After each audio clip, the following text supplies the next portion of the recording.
There is a particular kind of silence that only the lost know. Not the silence of an empty room, but the silence that lives inside a crowded one. The silence that hums beneath the laughter at a party, beneath the group chat notifications, beneath the perfectly curated grid of a life that looks, from the outside, like it's thriving. If you're Gen Z and you're feeling lost tonight, you already know this silence intimately. You have felt it in the middle of a conversation when your mind drifted somewhere far away and nobody noticed. You have felt it lying in bed at 2 in the morning, phone glowing against your face, scrolling through other people's joy while your own chest feels hollow. You have felt it in the gap between who you are pretending to be and who you actually are, a gap that widens every single day you don't address it. This speech exists because that gap has to close, and it has to close now before the years slip by and you wake up one day as a stranger to yourself. Before it's too late is not a scare tactic. It is a mercy. It is someone reaching through the screen to grab you by the collar of your soul and say, wake up, because your life is still yours to build. Understand something first, and understand it completely. Feeling lost does not mean you're broken. It means you are alive at the exact moment history decided to hand your generation an impossible assignment.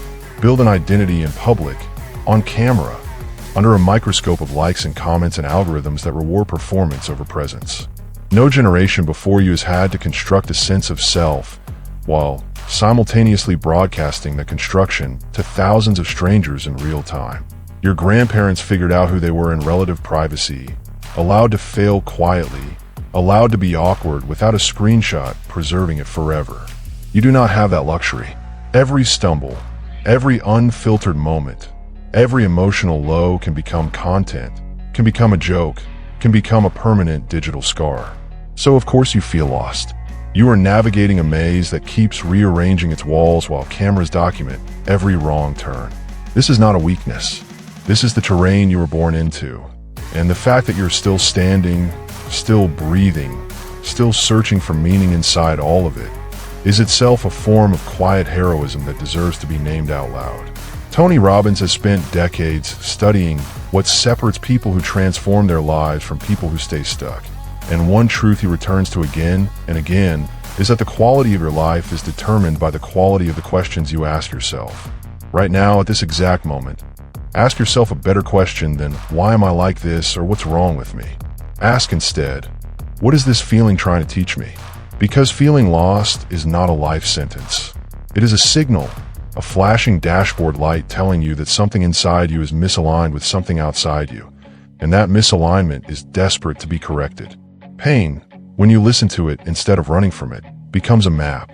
It points toward the exact places where you have abandoned yourself in order to be accepted, where you have shrunk yourself to fit inside spaces that were never built for your full size, where you have chased applause instead of alignment. The lostness is not your enemy tonight. It is a messenger, and messengers deserve to be heard before they are dismissed. Let's talk honestly about the mirror you check 40 times a day, the one that isn't made of glass but of glowing screens, the mirror of social media. You open an app expecting connection, and instead you receive comparison. You see a stranger's vacation, a friend's engagement, an influencer's abs, a classmate's acceptance letter, and something inside your chest tightens because your own life, viewed through that same glowing rectangle, suddenly looks insufficient. This is not an accident.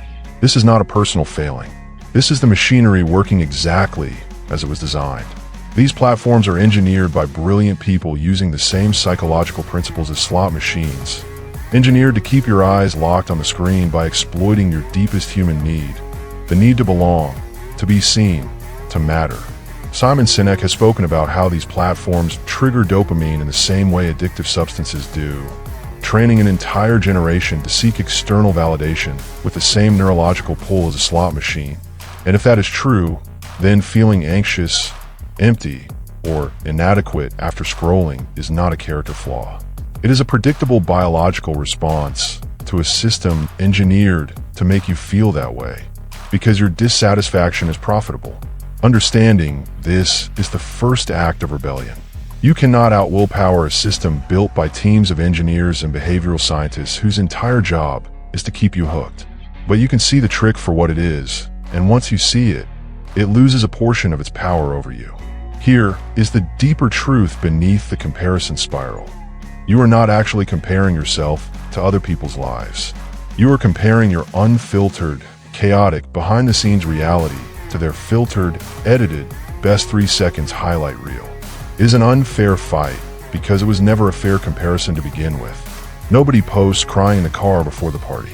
Nobody posts the 3 hours of self-doubt before the confident caption. Nobody posts the rejection emails, the arguments with parents, the nights spent wondering if anyone would notice if they simply disappeared. You are grading your entire messy, complicated, in-progress existence against everyone else's greatest hits album, and then wondering why you feel like you're losing. You are not losing.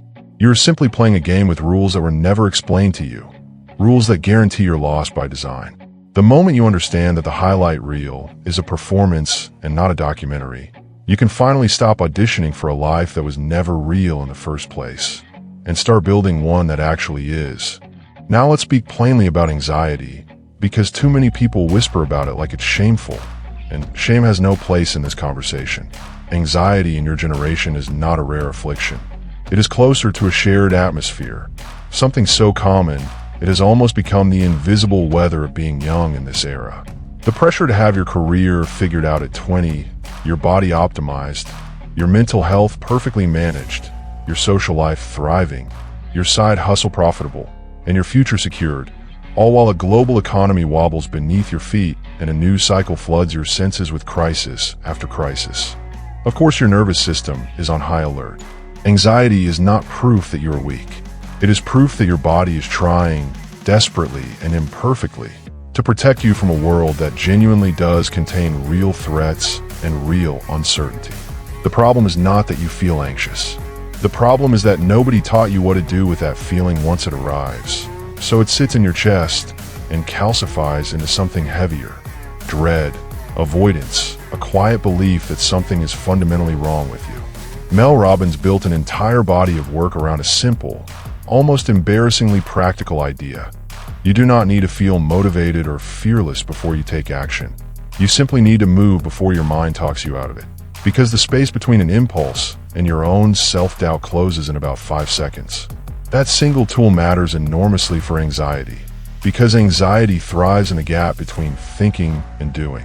The longer you sit with a racing mind and no outlet, the more that mind convinces you that staying still is safer than moving forward. But movement is medicine. Standing up when you want to stay curled in bed, sending the text you're afraid to send, walking outside when your mind insists on staying inside its spiral. These are not small actions. They are declarations to your own nervous system that you're still the one driving, not the anxiety. You do not have to conquer anxiety in one dramatic moment. You simply have to outmove it, 5 seconds at a time, until those small movements accumulate into a life that anxiety no longer controls. Before we go further, let's name something that rarely gets said out loud in motivational spaces, because it complicates the tidy narrative of pure positivity. Sometimes feeling lost is not a temporary weather pattern. It is a genuine storm, and storms deserve to be respected rather than talked over with forced optimism. If the heaviness you're carrying has lasted for weeks or months, if it has started to affect your sleep, your appetite, your ability to find any joy in things that used to bring you joy, that is information your body and mind are giving you, and it deserves to be taken seriously rather than talked out of existence by a speech, however well-intentioned. Motivation can light a fire, but motivation cannot replace the support of a trained professional when the darkness has settled in deeply enough to require real, sustained help. There is no contradiction between believing in your own strength and also believing you deserve real support. In fact, believing both simultaneously may be the most mature, most self-respecting stance available to anyone serious about actually getting better instead of merely performing resilience for an audience. Let's talk about identity, because this may be the deepest wound of all. Somewhere in the endless scroll of curated identities, the aesthetic girl, the gym bro, the soft-spoken poet, the hustle culture entrepreneur, the ironic detached nihilist. You may have quietly lost track of who you actually are underneath all the labels you tried on like costumes. You have been handed 1,000 templates for identity and told to pick one, package it, and perform it consistently enough to gain an audience. But a template is not a self. A performed personality is not a soul. Shetty often speaks about how so many people are living someone else's version of success, chasing goals that were handed to them by parents, culture, or algorithms rather than goals that rose organically from their own values. And the exhaustion so many young people feel is not because they're lazy or unmotivated. It's because they've spent years running toward a finish line that was never actually theirs. If you feel lost, ask yourself honestly, whose life am I actually trying to build right now? Is this dream mine? Or is it a dream I inherited from comparison, from parental expectation, from the aesthetic of an influencer I admired for 11 seconds 3 years ago? The path back to yourself begins with brutal honesty about which parts of your identity are authentically yours and which parts are borrowed costumes you've been too afraid to take off. Identity is not something you find fully formed, waiting under a rock somewhere, ready to be discovered like a treasure. Identity is something you build, decision by decision, through the accumulation of small choices made in private when nobody is watching and there is no audience to perform for. Who are you when you're alone in a room with no phone, no validation, no witnesses? That version of you, quiet, unobserved, unfiltered, is closer to your true self than any carefully constructed profile could ever be. Spend time there. Sit in silence and let the discomfort of not knowing who you are wash over you without immediately reaching for a screen to numb it. Discomfort is not your enemy in this process. Discomfort is the soil identity grows in. Every person who has ever built a meaningful life first had to survive a season of not knowing who they were. And the survival of that season, not the avoidance of it, is what forged their strength. Now let's speak about burnout, because your generation has managed the strange, cruel feat of experiencing burnout before you've even properly begun your careers, your families, your legacies. Burnout used to be something that happened to 40-year-old executives after decades of unrelenting work. Now it's happening to teenagers and young adults exhausted by school, side hustles, social media management, family expectations, financial anxiety, and the relentless pressure to optimize every single hour of the day into some form of productivity or content. You have been sold the lie that rest is laziness, that stillness is failure, that if you are not grinding, then you are falling behind everyone else who is supposedly grinding harder. This lie has convinced an entire generation to treat their own nervous systems like machines that never need maintenance, and machines that are never maintained eventually break down. David Goggins, a man who has pushed the limits of human endurance further than almost anyone alive, built his entire philosophy on a concept he calls the 40% rule. The idea that when your mind tells you that you're completely finished, you have typically only tapped into 40% of your actual capacity. This principle is powerful, but it has been dangerously misunderstood by a generation desperate for permission to never stop. The 40% rule was never meant to justify running yourself into the ground with no boundaries. It was meant to reveal that you are capable of more than your fear tells you, so that when the moment truly matters, when the mission truly requires everything you have, you know you can access reserves you didn't believe existed. But even Goggins sleeps. Even the hardest man in endurance sport understands that recovery is not the opposite of discipline. It is a component of it, because a body and mind pushed without recovery does not become stronger. It becomes broken, and broken things cannot finish the race at all. So if you're burnt out right now, hear this clearly. Rest is not quitting. Rest is strategic. A blade that is never sharpened eventually cannot cut anything, no matter how hard you swing it. You are allowed to slow down without believing you're falling behind, because the people who actually build extraordinary lives are not the ones who never stop moving. They're the ones who understand rhythm, who know when to sprint and when to recover, who treat their energy like the finite, precious resource it actually is instead of an infinite well to be drained without consequence. Burnout is not proof that you're weak. It is proof that you try to operate like a machine while being, in fact, a human being with limits, needs, and a nervous system that requires care. The path forward is not to push harder through exhaustion. The path forward is to rebuild a relationship with rest that isn't tangled up in guilt, so that when you do return to the grind, you return with actual fuel in the tank instead of running on fumes and calling it discipline. Let's address mental health directly, without euphemism, without softening it into something more comfortable to hear. If you are struggling, if you feel numb, hopeless, exhausted in a way that sleep cannot touch, disconnected from people who love you, or trapped in thought patterns that feel impossible to escape. You are not weak, you are not dramatic, and you are not alone in this. Even though isolation is exactly what these feelings convince you is true. Mental health struggles do not appear because something is wrong with your character.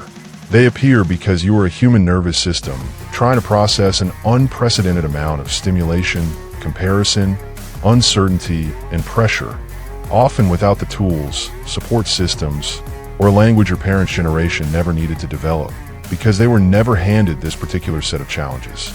Struggling with your mental health is not a personal failure.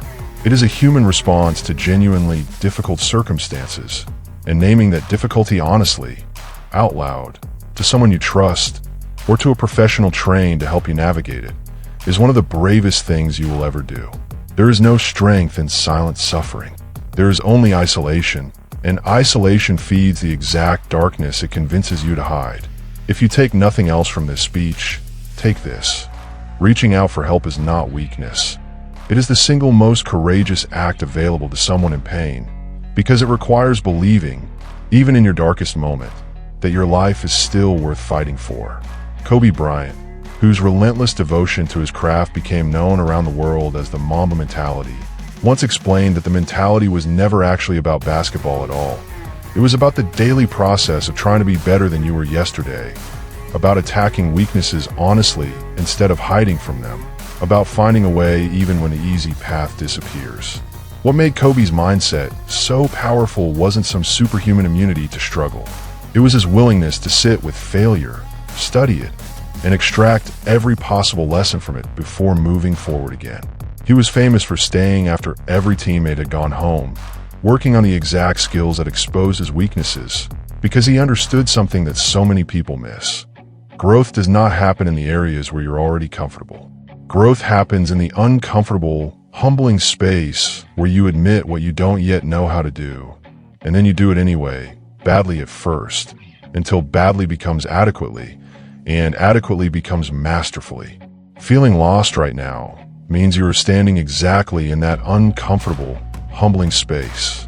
The question is not whether you'll ever feel the discomfort. You're already there.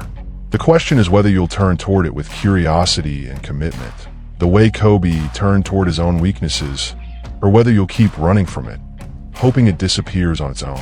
It won't. It's waiting for you to face it. And on the other side of that facing is a version of yourself you have not yet met. There is a particular kind of alchemy available to anyone willing to look chaos directly in the eye instead of flinching from it.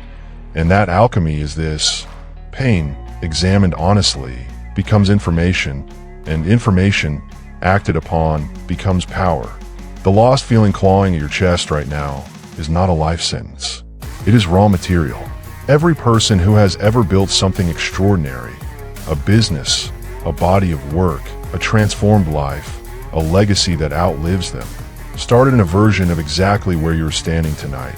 Confused, afraid, uncertain, surrounded by noise, desperate for a sign that things could be different. The difference between those people and everyone else who stayed stuck was never talent, and it was never luck.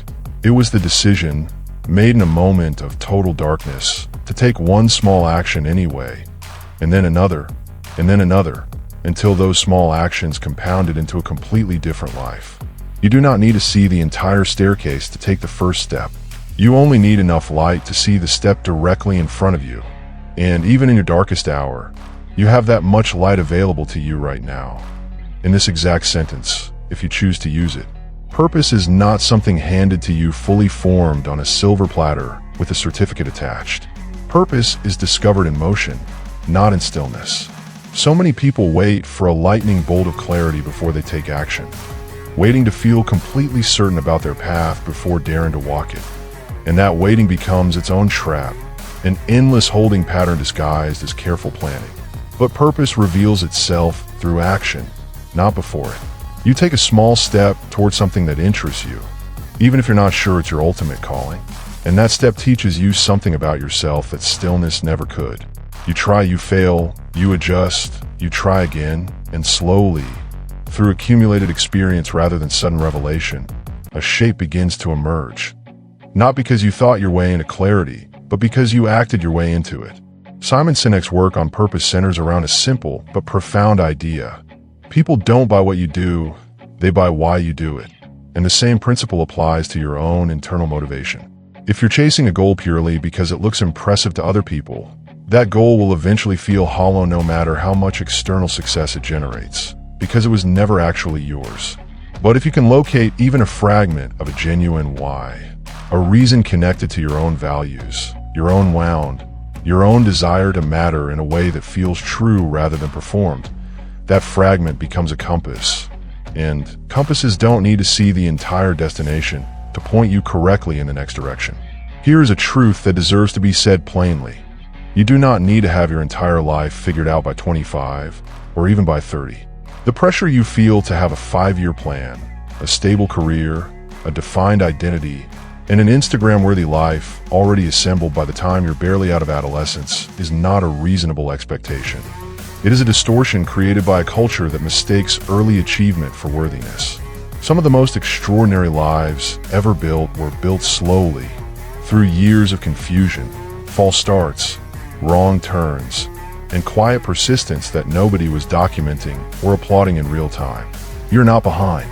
There is no universal schedule for becoming who you're meant to become, and comparing your unfinished chapter to someone else's highlight reel chapter is not just unfair. It's a fundamentally broken measuring system that guarantees you'll always feel like you're losing a race that was never actually a race at all. Release the deadline you've imposed on yourself. Growth on your timeline, however slow it may feel, is still growth. And growth compounds quietly until one day you look back and realize the distance you've traveled without even noticing the miles passed beneath your feet. Before moving into discipline, it is worth pausing on the particular ache of feeling like you're letting people down simply by struggling, because so many young people carry an invisible second burden on top of their actual pain. The guilt of having a hard time when, by every external measure, their life looks fine. Perhaps you have supportive parents, a roof over your head, opportunities other people would be grateful for, and so the voice in your head insists you have no right to feel lost, no right to feel anxious, no right to feel anything other than gratitude for circumstances that look, from the outside, entirely sufficient. This voice is lying to you. Struggle is not rationed based on how objectively good your circumstances appear to an outside observer.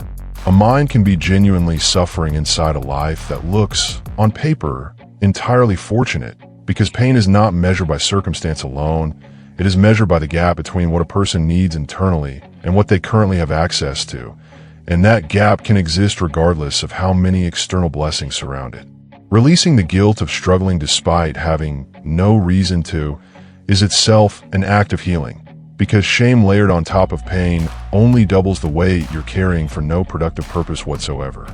Let's talk about discipline, because discipline has been badly misunderstood by a culture obsessed with motivation as a prerequisite for action. Motivation is a feeling, and feelings are unreliable, fluctuating with your sleep, your hormones, your mood, the weather outside your window. If you wait to feel motivated before you act, you will wait most of your life away, because motivation was never designed to be a stable foundation for anything.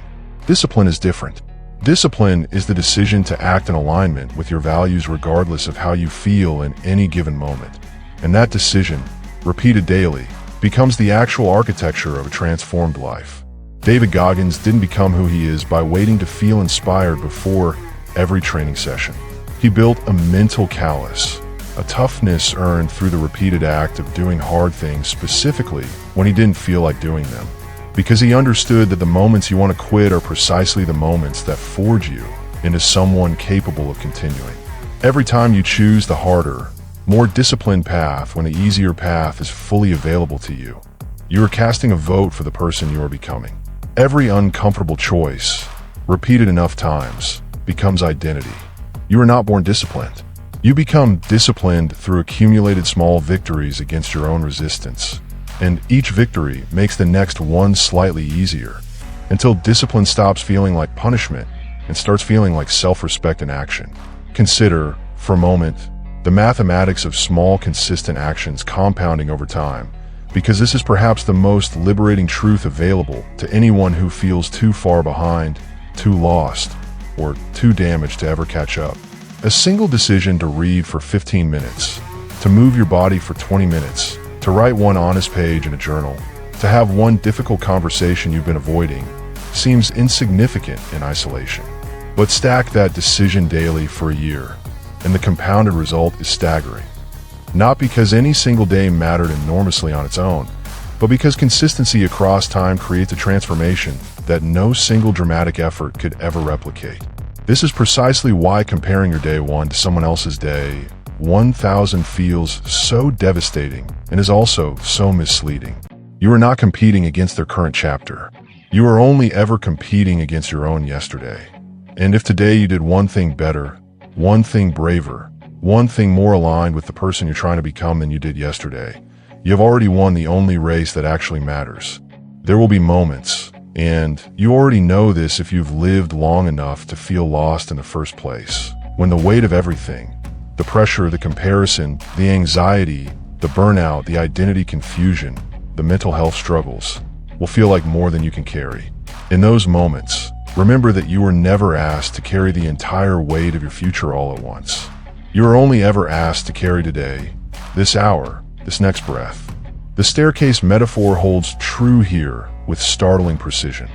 You cannot see the top of the staircase from where you're standing, and trying to calculate every single step between here and there will paralyze you with overwhelm. But you can see the very next step. You can take that one, and then, standing on that new step, you'll be able to see the one after it, which you couldn't see before you moved. Clarity is not a prerequisite for movement. Clarity is the reward movement gives you, but only after you've been brave enough to move without it first. Let's return, one final time, to the mirror of social media, because there is a deeper reclamation available to you than simply logging off in frustration. The same platforms that have fed you comparison and anxiety can, when wielded with intention rather than compulsion, become tools for genuine connection, learning, and even purpose. The problem was never the technology itself. It was the unconscious, compulsive relationship so many of us developed with it. Scrolling not because we chose to, but because our nervous systems were hijacked into needing the next dopamine hit. Reclaiming your relationship with these platforms means becoming the one who decides when to open the app and when to close it, rather than the one who is opened and closed by the app's design. This reclamation is not about becoming a digital hermit or pretending these tools don't matter in a connected world.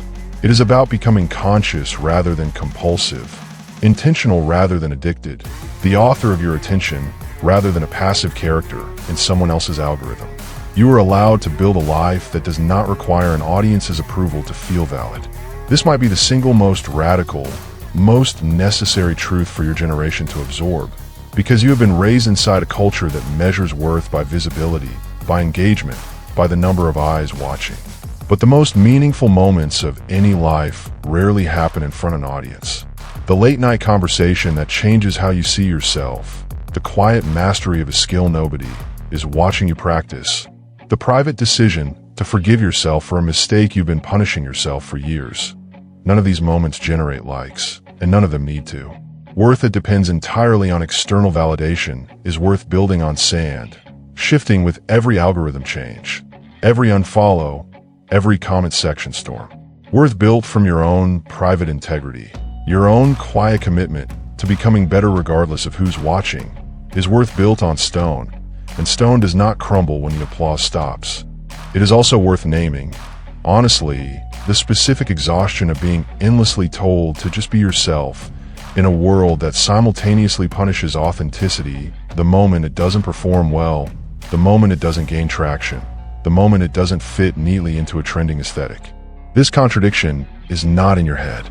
You have been handed an impossible instruction: be authentic, but package that authenticity attractively enough to be rewarded by an audience, or risk being invisible. No wonder identity feels so slippery, so difficult to pin down. You're trying to solve an equation that was rigged from the start, one that asks you to be simultaneously true to yourself and strategically appealing to strangers, as though those two things were the same project. They are not. The moment you separate them, the moment you decide that your authentic self exists and has value entirely independent of whether it performs well publicly, you free yourself from an impossible task, and replace it with a possible one. Simply becoming more fully yourself, one honest day at a time, regardless of who is watching or whether anyone claps. There is a story, often told in different forms across cultures and generations, about a sculptor who is asked how he manages to carve such a lifelike figure from a plain, formless block of marble. His answer is always some version of the same idea. The figure was already there inside the stone, and his only job was to remove everything that wasn't it. You are that block of marble right now, and the lostness you feel is not evidence that there's nothing valuable inside you. It's evidence that there's still excess material to remove, false identities to chip away, borrowed expectations to release, fear-based habits to carve off piece by piece until what remains is the true shape you were always meant to become. This process is not comfortable. Sculpting never is. Chisel strikes are, by their very nature, a form of controlled destruction in service of revelation. But you were never meant to stay a formless block forever. And every hard experience you're currently enduring, the comparison, the anxiety, the burnout, the confusion, is, whether it feels like it right now or not, part of the carving. Let's speak directly about the fear that time is running out, the fear embedded in the phrase "before it's too late." Because that fear deserves acknowledgement rather than dismissal. It is true that time moves forward regardless of your readiness. And it is true that certain windows in life do eventually close. But the fear that you have already run out of time, that your window has already shut, that you are permanently behind and can never catch up, is almost never actually true. It is a story your anxious mind tells you to justify staying frozen instead of risking the vulnerability of trying. The only way to actually run out of time is to spend the time you currently have paralyzed by the fear of not having enough of it. Every single day you spend frozen in comparison, in scrolling, in avoidance, in numbing, is a day you cannot get back. But every single day you spend moving, however imperfectly, toward the person you're trying to become, is a day that compounds in your favor. The urgency in "before it's too late" is not meant to terrify you into paralysis. It is meant to wake you up from the trance of postponement that convinces so many people to wait for some future moment of readiness that never actually arrives on its own. Consider what your future self, 5 years from now, would want you to do in this exact moment. Not the future self who's still frozen, still scrolling, still waiting for permission to begin, but the future self who somehow found the courage to build a life aligned with their actual values, who somehow moved through the anxiety and the burnout and the identity confusion and came out the other side transformed. That future self is not asking you to have everything figured out today. That future self is only asking you to take the next honest step, however small, however uncertain, however unglamorous it might look compared to the highlight reels flooding your feed. Every transformation in human history has been built from a sequence of unglamorous, private, unwitnessed steps, and yours will be no different. The question is simply whether you're willing to take the next one. Shetty often reminds his audience that healing and growth are not linear, that you will take steps forward and then feel yourself slide backward, and that this non-linear pattern is not evidence of failure, but evidence of being human, engaged in a genuinely difficult process. Give yourself permission for that non-linearity right now. You do not need to transform overnight. You do not need to read this speech and instantly become a different person by tomorrow morning. What you need is to let this moment be a genuine turning point, a marker you can look back on and say, "This was when I started paying attention, when I stopped sleepwalking through my own life, when I began treating my mental health, my identity, my time, and my purpose as things worth fighting for instead of things to numb away with another hour of scrolling." Let this also be said clearly, because it matters more than almost anything else in this entire speech. You are allowed to ask for help. You are allowed to tell a friend, a parent, a therapist, a stranger on helpline, that you are struggling and you don't know how to carry it alone anymore. There is no version of strength that requires suffering in silence. The strongest people who have ever lived were not the ones who never needed anyone. They were the ones humble enough to reach out when they did. If the weight you're carrying feels unbearable, if thoughts of self-harm or hopelessness have entered your mind, please understand that reaching out for support, whether to someone you trust or to a professional resource, is not a last resort reserved for the truly desperate. It is simply the intelligent, brave thing to do, the same way you would seek help for a broken bone instead of trying to set it yourself in silence. Your mind deserves the same care your body would receive, and asking for that care is not weakness dressed up as anything else. It is wisdom. Now, having walked through the pain, the pressure, the comparison, the anxiety, the identity confusion, the burnout, and the mental health struggle honestly, and without flinching, let's build toward something else entirely. Let's build toward fire. Because underneath every ounce of pain you've carried is a capacity for strength you have not yet fully accessed. A version of yourself forged specifically by the very struggles you've been enduring. Tony Robbins often speaks about the idea that our deepest wounds often become the source of our greatest gifts.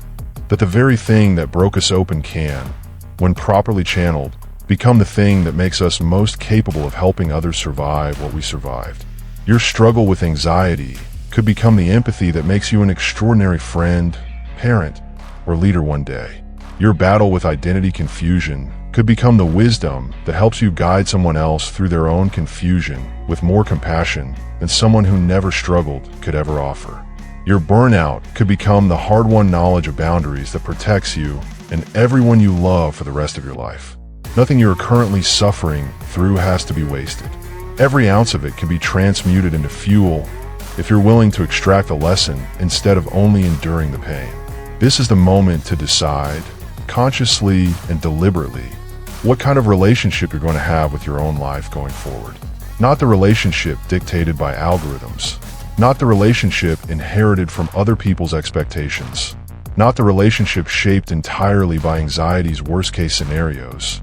But a relationship built from your own chosen values. Your own honest assessment of who you actually are underneath the performance. And your own willingness to take imperfect action toward a future that excites rather than terrifies you. This decision does not require you to have everything figured out. It only requires you to stop outsourcing your sense of worth to external validation and start building it from the inside, one honest choice at a time. Picture, for a moment, the version of yourself standing exactly 1 year from today, having taken this message seriously instead of letting it fade into the background noise of another scroll-past video. Picture that version of you having built small, consistent disciplines around sleep, movement, honest conversation, and intentional technology use. Picture that version of you having had the difficult conversation with a parent, a friend, or a therapist that you've been avoiding for months. Picture that version of you having taken the first clumsy, uncertain step toward a purpose that felt too big and too uncertain to attempt, and discovering, through the act of attempting it, capabilities you didn't know you possessed. That version of you is not a fantasy. That version of you is available, starting with the very next decision you make after this speech ends. The distance between who you are tonight and who that person is 1 year from now is not talent, luck, or circumstance. It is simply the accumulated result of choices made daily in the direction of growth instead of avoidance. You were not put on this earth to spend your one precious life anesthetized by an infinite scroll, measuring your worth against curated fragments of other people's realities, shrinking yourself to fit inside expectations that were never yours to begin with. You were built for something more demanding and more magnificent than that. A life shaped by your own hard-won values, tested by your own honest struggles, and ultimately expressed through your own unrepeatable contribution to the world. Nobody else can offer what you specifically are capable of offering, because nobody else has lived through your exact combination of pain, insight, resilience, and hope. That combination is not a liability. It is your unfair advantage, the very thing that makes your future service to the world uniquely yours to give. There is one more truth worth sitting with before this speech reaches its final charge, and it concerns the myth of doing this alone. Somewhere in the culture of self-optimization and personal branding, an idea took root that healing, purpose, and transformation are solitary achievements, that the strongest version of you is the one who needs nobody, confides in nobody, and climbs entirely under their own power. This idea is not just false, it is quietly dangerous because it convinces exhausted, anxious, lost young people that reaching for connection is a form of failure rather than the very thing that has carried every human being through every dark season since the beginning of the species. You were never designed to carry the full weight of becoming yourself in isolation. Even the most disciplined, self-reliant figures held up as icons of individual strength had coaches, mentors, teammates, therapists, or quiet confidants who helped carry what could not be carried alone. Kobe Bryant, for all his singular obsession with mastery, was surrounded by coaches who challenged him, teammates who pushed him, and a support system that made his relentless work possible. David Goggins, for all his mythic self-discipline, has spoken openly about the mentors and communities that helped him survive his darkest years before he became known for surviving anything at all. The strength you're searching for is not meant to be manufactured in a vacuum. It is meant to be built partly through your own effort and partly through the people brave enough to walk beside you while you build it. And letting people walk beside you is not a concession of weakness. It is one of the wisest strategic decisions available to anyone serious about actually changing their life. Consider, too, the quiet power of gratitude, not as a bumper sticker platitude, but as an actual psychological intervention against the exact despair that comparison culture manufactures. It is nearly impossible for the mind to simultaneously hold genuine gratitude and corrosive comparison in the same moment, because gratitude directs your attention toward what is present and sufficient, while comparison directs your attention toward what is absent and lacking. This does not mean forcing yourself to feel grateful while dismissing genuine pain, and it does not mean toxic positivity that silences legitimate struggle. It means, even in the middle of feeling lost, training your attention to notice the specific, concrete evidence that your life still contains things worth protecting. A friend who checked on you today, a body that, however imperfect it feels, carried you through another day, a mind that, despite everything it's fighting through, is still curious enough to be listening to a speech like this one searching for a way forward. Gratitude does not erase the struggle. It simply refuses to let the struggle become the entire story. And that refusal, repeated daily, slowly redirects a mind that has spent too long trained toward scarcity back toward the recognition of sufficiency. There is also a form of quiet rebellion available to you in choosing depth over speed. In an era that worships virality, instant results, and overnight transformation. Real change, the kind that survives beyond a single motivated weekend, has never arrived quickly for anyone, no matter how their highlight reel makes it appear. The strongest oak trees are not the ones that grew fastest. They are the ones whose root systems developed slowly enough, season after unglamorous season, to withstand storms that would uproot anything shallow. Your generation has been sold the expectation that transformation should happen in weeks, that healing should follow a predictable, photogenic timeline, that purpose should announce itself in one dramatic realization rather than emerging slowly through years of quiet, unfilmed effort. Release that expectation completely. Choose instead to become the kind of person willing to do the unglamorous work for years, entirely unnoticed, entirely undocumented, because you have decided your own becoming matters more than anyone's applause for it. That decision, made quietly and repeated daily, is the actual root system beneath every visible transformation you have ever admired in someone else, even though the camera only ever showed you the finished tree and never the decade of roots beneath the soil. So here's the charge, delivered as directly and honestly as this speech can deliver it. Close this video, and instead of opening another app to numb the feeling that stirred up in you, sit for 60 full seconds in complete stillness and ask yourself one question. What is one small, honest, uncomfortable action I can take today that moves me 1 inch closer to the person I actually want to become? It does not need to be dramatic. It does not need to be visible to anyone else. It might be sending a message you've been avoiding, closing an app for the rest of the day, going to sleep an hour earlier than usual, writing one honest paragraph about how you actually feel, or simply telling one person the truth about your struggle instead of performing that everything is fine. Whatever that action is, take it today, not tomorrow, because tomorrow has a way of becoming next week, and next week has a way of becoming next year, and next year has a way of becoming a decade you can't fully account for. One final image before the charge itself. Think of a compass left out in a storm, its needle spinning wildly, unable to settle because the magnetic forces around it are too chaotic for it to find true north. From the outside, a spinning compass looks broken. But a compass is never actually broken by a storm. It is simply overwhelmed by interference, and the moment the interference clears, the needle finds north again, exactly as it was always designed to. You are not a broken compass. You are a compass surrounded, right now, by an unprecedented storm of comparison, pressure, noise, and uncertainty that no generation before you has had to navigate at this scale. The needle inside you has not stopped working. It has simply been overwhelmed by interference it never asked for.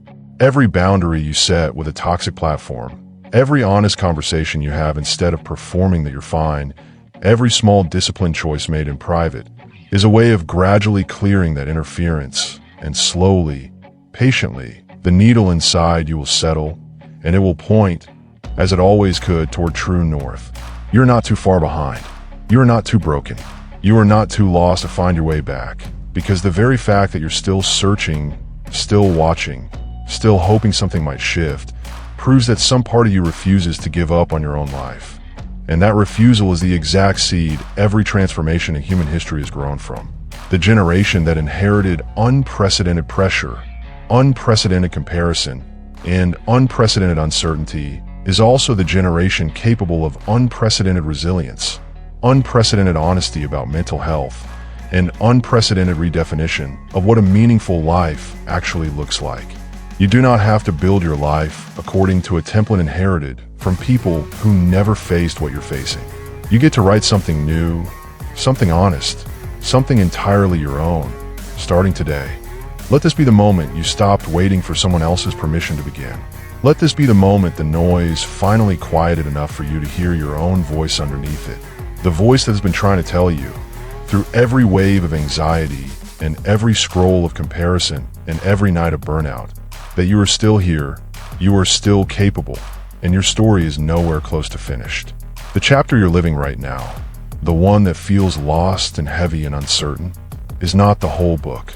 It is simply the part where the character finally decides to change, and every great story needs exactly this moment before the turn toward everything that follows. You are standing in that moment right now. The only remaining question is whether you'll take the next step, or whether you'll let the fear of not knowing the whole staircase keep you frozen on this one. Take the step. The staircase reveals itself to those brave enough to keep climbing, and somewhere above the fog of everything you're currently carrying, there's a version of you waiting, already whole, already capable, already becoming. And the only thing standing between you and that version is the decision, made today, to finally begin.